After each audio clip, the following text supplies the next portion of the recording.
الحمدللہ رب العالمین والصلاة والسلام علی رسولہ الکریم اما بعد۔ محترم ناظرین، ڈر، خوف ایک ایسی چیز ہے جسے ہم 3 حصوں میں تقسیم کر سکتے ہیں۔ ان میں سے 2 ایسے ہیں جن کا تعلق شرک سے ہے۔ ایک قسم ایسی ہے جو طبیعی ہے، انسان کی فطرت میں ہے، طبیعت میں ہے، اور اس ڈر میں کوئی حرج بھی نہیں ہے۔ پہلی قسم وہ ہے کہ انسان کسی چیز سے ڈر جائے، شیر ہے یا کوئی ایسی چیز ہے جو اسے نقصان پہنچا سکتی ہے، زلزلہ ہے، طوفان ہے، بہت ساری چیزیں ہیں جن سے ہمیں خطرہ ہوتا ہے، ہم ان ساری چیزوں سے ڈرتے ہیں۔ تو یہ ڈر نہ تو شرک ہے اور نہ ہی اس میں کوئی حرج اور مذائقہ ہے۔ جیسا کہ اللہ رب العالمین نے قرآن مجید کے اندر حضرت موسیٰ علیہ السلام کے بارے میں فرمایا فخرج منها خائفا يترقب۔ تو ایسا ڈر یا اس قسم کا جو خوف ہوتا ہے انسان کے اندر جو طبیعی ہو، اس میں کوئی حرج نہیں ہے، اور نہ ہی اس ڈر پر انسان کو کوئی گناہ ملتا ہے، نہ وہ گناہ گار ہوگا۔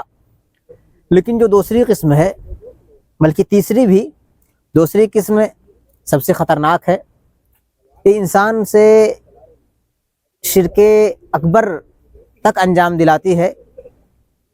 ایک انسان کسی شخص سے ڈر کر اس کی عبادت کرنے لگ جائے، کسی شخص سے ڈر کر اسی کی عبادت کرنے لگ جائے، تو یہ چیز شرک اکبر ہے۔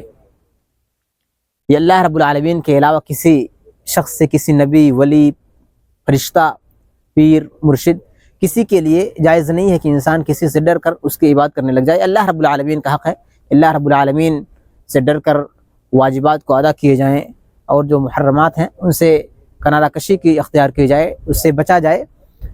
اگر کوئی شخص ان ساری چیزوں کو کسی شخص سے ڈر کر اس کے لیے کر رہا ہے تو یہ شرک اکبر ہے۔ اللہ رب العالمین نے قرآن مجید کے اندر ارشاد فرمایا وَخَافُونِي إِن كُنتُم مُؤْمِنِينَ، یعنی اگر تم مومن ہو تو مجھ سے ڈرو۔ اور اللہ رب العالمین سے ڈرنے کا جو صحیح معنی ہے، جو محمود معنی ہے، اللہ رب العالمین سے ڈرنے کا، اللہ رب العالمین سے ڈرنے کو ہم 2 حصوں میں تقسیم کر سکتے ہیں، ایک محمود ہے، ایک مذموم ہے۔ تو محمود یہ ہے کہ اللہ رب العالمین سے ڈر کر جو اس کے واجبات ہیں اس کو انجام دیا جائے، اور جو محرمات ہیں ان سے بچا جائے۔ اور تیسری قسم یہ ہے کہ کوئی شخص ہے، مر چکا ہے، جو آپ کو نہ تو نفع پہنچا سکتا ہے نہ تو نقصان پہنچا سکتا ہے، لیکن پھر بھی آپ اس سے ڈریں، لیکن پھر بھی آپ سے دور ہے۔ اس طرح کے جو خوف ہوتے ہیں علماء نے اس کو بھی شرک میں شمار کیا ہے۔ تو ان دونوں قسموں سے انسان کو بچنا چاہیے۔ ایک قسم جو طبیعی قسم ہے، اس میں کوئی حرج نہیں ہے، باقی جو 2 قسمیں ہیں ایک انسان کو، ایک مسلم کو ان سے بچنا چاہیے، تاکہ کسی بھی طرح کے شرک اصغر یا اکبر میں ایک انسان واقع نہ ہو۔ اللہ رب العالمین ہماری حفاظت فرمائے، آمین۔ وآخر دعوانا الحمدللہ رب العالمین۔